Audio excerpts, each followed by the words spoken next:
24/7،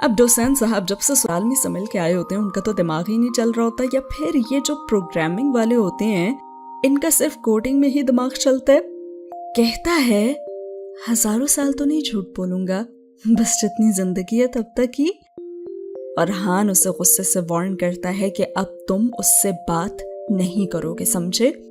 तभी उसका फोन बजता है तो वो देखता है कि सोडालमी का ही मैसेज होता है और वो मासूम शक्ल बना के हान से पूछता है, अच्छा मैं बात नहीं करूंगा, लेकिन अगर वो खुद बात करे मुझसे तो भी बात ना करूं क्या? क्या मतलब है तुम्हारा? उसने तुम्हें मैसेज किया है? दिखाओ मुझे क्या मैसेज किया उसने। और जब वो पढ़ता है तो उसमें लिखा होता है, तुम्हारा बहुत शुक्रिया, आज तुमने यहाँ आकर मेरी इज्जत रख ली। क्या ऐसा कुछ है जो मैं तुम्हें दे सकूं या तुम्हें मुझसे चाहिए? और डोसेन फौरन लिखता है, हाँ ना, मुझे फ्राइड चिकन चाहिए और 28 GB की फ्लैश भी। और उसके इस मैसेज को देख के तो हान अपना सर ही पकड़ लेता है और कहता है कि डिलीट करो अभी इस मैसेज को, तुम्हें तो बात करनी भी नहीं आती ऐसे किसी भी लड़की से। जवाबन वो कहता है, हाँ तो पहली दफा ही तो किसी लड़की का मैसेज आया है मुझे, मेरी अम्मी के अलावा। चुप करो, मैं बताता हूँ कि तुम क्या लिखो। लिखो, तुमने शुक्रिया कहा, यही काफी है मेरे लिए और मुझे कुछ नहीं चाहिए। और एंड पे लिखो स्वीट ड्रीम्स। हाँ हाँ क्या? डोसेन उसका मुंह देखता है और कहता है, लिखो जो कहा है, और हाँ आइंदा भी जब उसका कोई मैसेज आए या तुमने मैसेज करना हो तो पहले मुझसे पूछ लेना, खुद से कुछ ना लिखना। उधर सोडालमी मैसेज पढ़ते ही उठ के बैठ जाती है और भाग के बाहर आती है और दादी को बताती है कि आज वो डोसेन से मिली है और इतना स्मार्ट है वो, एकदम किसी मॉडल जैसा। दादी मैं तो बहुत खुश हूँ, क्या परफेक्ट टाइमिंग थी ना उसकी वहां आने की। वो तो मेरा हीरो ही है दादी, उस जैसा कोई भी नहीं है। और जब अगले दिन दादी हांजी प्योंग से मिलती हैं तो वो एक अलग ही कहानी बता रहा होता है इन्हें कि वो कितना अजीब लग रहा था रात को। बाल तो जैसे उसने खुद ही काटे होंगे दादी, मैंने उसकी इतनी कमियां छुपाई है ना, तभी तो सोडालमी तारीफ कर रही है उसकी। हाँ सब मेरी वजह से ही तो हुआ है, लेकिन दादी अब मैं इसे और नहीं चला सकता, कल भी मेरे पसीने ही छूट गए थे। नहीं भाई नहीं। और दादी उसे बताती हैं, सोडालमी कल बहुत खुश थी, इतनी खुश थी कि वो कह रही थी कि ये दिन तो बिल्कुल एक सपने जैसा था और वो इस दिन को आखिरी दम तक याद रखेगी। शायद उसने बहुत तकलीफें झेली हैं ना, इसीलिए उसे गिफ्ट मिला है उसके सब्र का। लेकिन खैर मैं उसे अब सब सच सच बता दूंगी, क्योंकि तुम और ये नहीं कर सकते ना आप। और हान ये सारी बातें सुनकर फौरन ही अपना प्लान चेंज कर लेता है और कहता है, अरे नहीं नहीं, सच तो आप नहीं बताए ना उसे, ऐसे तो उसका दिल ही टूट जाएगा और उसका ख्वाब भी, और मैं उसे हर्ट नहीं करना चाहता, मैं कुछ देखता हूँ। खैर बढ़ते हैं अगले सीन की तरफ और सीन शुरू होता है वॉन इंजे से, जहाँ पे वाकई उसकी माँ ने जो कुछ कहा था वो सब सच साबित होने जा रहा है। अगले सीन में दिखाया जाता है इंजे को, जहाँ पे उसका बाप उसे बता रहा होता है कि वो उसकी जगह पे अपने बेटे को रखना चाहते हैं और उसे किसी और ब्रांच, शायद यूएस ब्रांच में भेजना चाहते हैं। वो बिल्कुल नाखुश होती है इस बात से और वो अपने पापा को समझाने की कोशिश करती है कि देखिए ये स्टाफ मेरे साथ काम करने का आदी है और इतनी बड़ी चेंज से वो लोग खुश नहीं होंगे और इन्वेस्टर्स भी। और उसका बाप कहता है, अच्छा यहाँ पे सबसे ज्यादा शेयर्स किसके हैं? मेरे ना, तो मैं ही फैसला कर सकता हूँ और मैं तुम्हें यूएस ब्रांच में भेज रहा हूँ और यहाँ के काम मेरा बेटा संभालेगा। अब यहाँ इंजे को सीईओ की पोजीशन से हटाया जाता है तो दूसरी तरफ सोडालमी भी खुशी खुशी अपनी जॉब छोड़ के अपने मनी ट्री को वहां से लेके वो सीधा डोसेन के ऑफिस की तरफ आने का उसे मैसेज करती है। और उसका ये मैसेज डोसेन हान को फॉरवर्ड कर देता है, क्योंकि उसी ने तो कहा था कि मुझसे पूछ के रिप्लाई करना। वो फौरन ऑफिस से निकलता है और अब हान जी प्योंग एक्चुअली परेशान होता है कि कहीं सोडालमी को डोसेन की हकीकत ही ना पता चल जाए और वो हर्ट हो जाए, क्योंकि उसका ऑफिस तो किसी काम का नहीं था ना। उसे कहता है कि तुम्हारा ऑफिस तो इस काबिल नहीं है और फिर वो उसे अपने घर को ही ऑफिस बनाने को कहता है और सारा सामान यहाँ शिफ्ट करने को कहता है और साथ ही वो प्रोफेशनल लगे इसके लिए वो उसे अपने कपड़े और घड़ी भी देता है। अब सोडालमी जब वहां पे आती है तो वो हांजी प्योंग को भी वहां पे देख लेती है और पूछती है कि आप यहाँ? तो वो कहता है कि हाँ, मैं तो अक्सर ही आता रहता हूँ। और फिर वो मनी प्लांट जो अपने साथ लाई होती है वो डोसेन की तरफ बढ़ाती है और कहती है ये तुम्हारे लिए मेरी तरफ से गिफ्ट है। I mean, ये मनी प्लांट है ना, अरे पैसे को खींचता है ये, सो गुड लक। और फिर वो डोसेन से कहती है तुम्हें पता है मैंने अपनी जॉब छोड़ दी है और अब मैं तुम्हें ही फॉलो करूंगी। मुझे अपनी कंपनी खोलनी है ना और मुझे भी कामयाब बनना है। और इसकी ये बातें सुन के जहाँ सब हैरान होते हैं वहाँ हांजी प्योंग बेचारी की परेशानियों में तो मजीद ही इजाफा हो जाता है। उसने सोचा नहीं था कि ये झूठ ऐसे हालात भी पैदा कर देगा कि अब मजीद झूठ बोलते ही रहना होगा। दूसरी तरफ इंजे भी अपने लिए स्टैंड लेती है। जैसे उसका भाई सैंग सू सबको ये बताने लगता है ना कि वो अब कंपनी का सीईओ है, उसी वक्त इंजे अंदर आती है और सबके सामने उसकी इंसल्ट भी करती है और उसे कहती है तुम सीईओ बन रहे हो, वो जो कल तक मेरा सेक्रेटरी था, अरे तुम अपने बलबूते पे तो कुछ भी नहीं कर सकते। पहले मेरे सेक्रेटरी थे और अब अपने बाप के हो। और साथ ही वो अपने बाप को बताती है कि वो यूएस ब्रांच में भी नहीं जाएगी। उसका बाप उसे समझाने की कोशिश करता है कि यूएस के मामला तुम संभालोगी और वो ये कहते हुए वहां से चल पड़ती है। अच्छा, तो यूएस के मामला भी आप इसी जैसे किसी गधे से ही संभलवा लेना, मैं नहीं करूंगी। और वो ये बातें सुना के वहां से निकल जाती है। उसे समझ आ गई थी कि जब तक सीईओ के पास शेयर्स ना हो कंपनी के, वो बिल्कुल ऐसे ही होता है जैसे चबाई हुई च्युइंगम जिसकी कोई वैल्यू नहीं होती। और वो ये कहती हुई वहां से बाहर निकल जाती है कि अब वो बहुत खुश है और वो खुद कुछ करके दिखाएगी उन सबको। लेकिन जब वो बाहर आती है तो उसे बहुत दुख हो रहा था, क्योंकि वो जो सबको कहती थी कि वो अपनी मेहनत की वजह से मॉर्निंग ग्रुप की सीईओ बनी है और उसका एक नाम था, अब वो सब खत्म हो गया था। क्या इत्तेफाक है ना कि जब डालमी तकलीफ में थी तो इंजे खुशी खुशी अपनी जिंदगी गुजार रही थी। आज इंजे तकलीफ में है तो खुशी की एक किरण डालमी की जिंदगी में आ चुकी है, क्योंकि डोसेन जिसने सिर्फ 1 घंटे के लिए वो झूठ बोलने का सोचा था ना, वो अब वो झूठ जारी रखना चाहता था। वो सोडालमी के साथ रहना चाहता था और वापस नहीं जाना चाहता था। उसे अजीब सी खुशी और अपना आप स्पेशल फील होता था जब वो डालमी के साथ होता था। और ये एहसास इतना खूबसूरत था कि चाहे इसकी शुरुआत झूठ से हुई थी, पर अब वो जो जो सोडालमी से कहता था वो तो सब सच होता था। लेकिन मिस्टर हान इस सब से खुश नहीं थे। वो कहता है कि ये चीज हम ज्यादा देर तक कर नहीं सकते। पता है क्यों? क्योंकि तुम ना एक लूजर हो, तुम्हारा बिजनेस आइडिया भी अच्छा नहीं है और ना ही तुम सैंड बॉक्स में जा सकते हो। तो उसे बहुत जल्द तुम्हारी हकीकत पता चल जाएगी। और डोसेन हान की सभी बातों के जवाब में बस यही कहता है कि अब जो भी हो बस हम उसे सच नहीं बताएंगे और उसे पता भी नहीं चलेगा, और मैं ऐसे ही उसके साथ रहना चाहता हूँ। अब हान को ये सब अच्छा नहीं लग रहा होता, लेकिन साथ ही वो ये भी नहीं चाहता होता कि डालमी को सब पता चल जाए कि ये सब झूठ था और वो हर्ट हो।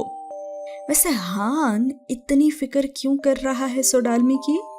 ऑफ कोर्स इसकी वजह यही है ना कि वो दादी से बहुत प्यार करता होता है और उसने प्रॉमिस किया था ना। या वो सिर्फ इसलिए अपसेट है कि डोसेन किसी काम का नहीं है और सोडालमी को वो डिजर्व नहीं करता, या फिर इसकी कोई तीसरी वजह भी है? काम का तो है कुछ ना कुछ डोसेन, क्योंकि वो कॉडा कंपटीशन जीत जाते हैं और वो बहुत खुश होते हैं। और ऐसे कुछ हद तक प्रूव हो जाता है कि हांजी प्योंग जो ने इतना निकम्मा कह रहे हैं और इतना लूजर कह रहे हैं, वो कुछ हद तक तो गलत हैं, क्योंकि कोडा कंपटीशन बहुत बड़ा कंपटीशन था और वो लोग जीते ही नहीं, फर्स्ट पोजीशन आई उनकी। अब तो डोसेन का कॉन्फिडेंस मजीद बढ़ जाता है और वो उससे कहता है देखा हम कर सकते हैं। और डोसेन को लगने लगता है कि हांजी प्योंग उसके बिजनेस के लिए एक आइडियल पार्टनर है, क्योंकि दोनों का एक ही गोल होता है, डालमी को हर्ट ना करना। दूसरी तरफ हान दादी को भी मना करता है कि वो डालमी को कुछ भी ना बताएं, क्योंकि वो नहीं चाहता होता कि वो जो इस खूबसूरत ख्वाब में इतनी खुश है वो खत्म हो जाए, और इतनी बुरी तरह से, क्योंकि वो उसे खुश देखना चाहता है। आखिर दादी उससे पूछ ही लेती हैं कि अच्छे बच्चे, बात तो कुछ समझ नहीं आ रही मुझे, आखिर तुम इतनी परवाह क्यों करते हो सोडालमी की? क्या तुम उसे पसंद करते हो? और यही सब कुछ दूसरी तरफ डोसेन के दोस्त उससे पूछ रहे होते हैं। डोसेन के दोस्त हैरान होते हैं कि बिना डील किए, बिना पैसे लिए, बिना सैंडबॉक्स गए वो डालमी का साथ अभी भी देना चाहता है और वो उसके साथ राब्ते में रहना चाहता है। तो आखिर इसकी वजह क्या है और यहाँ चल क्या रहा है? ना तो ये पैसे ले रहा है और ना ही ये नाटक खत्म कर रहा है। तो आखिरकार वो अपने दोस्तों को बता ही देता है कि वो, हाँ जी, वो सोडालमी को पसंद करने लग गया है। जबकि दूसरी तरफ दादी के पूछने पे हान तो साफ साफ मना ही कर देता है कि ऐसा कुछ नहीं है, और ये सब कुछ तो मैं सिर्फ आपके लिए कर रहा हूं ना, क्योंकि अगर वो हर्ट होगी तो आपको भी तो तकलीफ होगी ना। और बस इसी के साथ सेकंड एपिसोड होती है यहाँ पे खत्म। मुझे तो ये लव ट्रायंगल ही लग रही है, जहाँ पे मिस्टर हान कितना अच्छा है ना, और वो इन दोनों पे कितना मेहरबान भी है कि उन्हें मिलवाता भी है, डालमी की खुशी का ख्याल भी रखता है, उसे हर्ट होने से बचाता भी है। पर जब जब उन्हें साथ देखता है तो उसे कुछ अच्छा भी नहीं लगता, क्योंकि उसे अब कहीं ना कहीं ये एहसास होने लगा है कि वो लेटर्स वाले अल्फाज तो मेरे हैं ना, वो तो मेरी फीलिंग्स है ना, तो उनकी जगह कोई और कैसे ले सकता है। लेकिन फिर भी इस महान शख्स को देखें, उनकी मदद कर रहा है, और वो खुद भी अपनी फीलिंग्स को शायद इस वक्त समझ नहीं पा रहा कि वो ये सब कुछ क्यों कर रहा है। वैसे शायद आप लोगों ने भी नोट किया हो कि ये ड्रामा कुछ ज्यादा ही अलग है, कि इस ड्रामे के अंदर भी एक ड्रामा चल रहा है, यानी सभी एक दूसरे की खुशी के लिए झूठ पे झूठ बोली जा रहे हैं। भला कैसे? दादी झूठ बोलती हैं डोसेन के बारे में कि सोडालमी खुश रहे। डोसेन अब झूठ ही बोलते रहना चाहता है ताकि वो खुद भी खुश रहे और उसकी जिंदगी में जो महरूमी थी वो कम हो जाए, क्योंकि सोडालमी अच्छी लगने लगी थी। और सोडालमी शो ऑफ करती है बहन और माँ के सामने कि उन्हें ये ना लगे कि उसका डिसीजन गलत था। और इंजे बेचारी जो खुद को CEO बता रही थी और न जाने क्या कुछ, वो भी हो गया एक ही पल में खत्म। और शायद कहीं ना कहीं हान जी प्योंग भी अपनी फीलिंग्स के बारे में झूठ ही बोल रहा है। तो ड्रामे के अंदर भी एक और ड्रामा चल रहा है।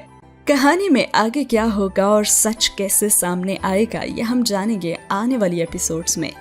तो कमेंट सेक्शन में अपना फीडबैक जरूर दीजिएगा। मिलते हैं अगले एपिसोड में। अल्लाह हाफिज।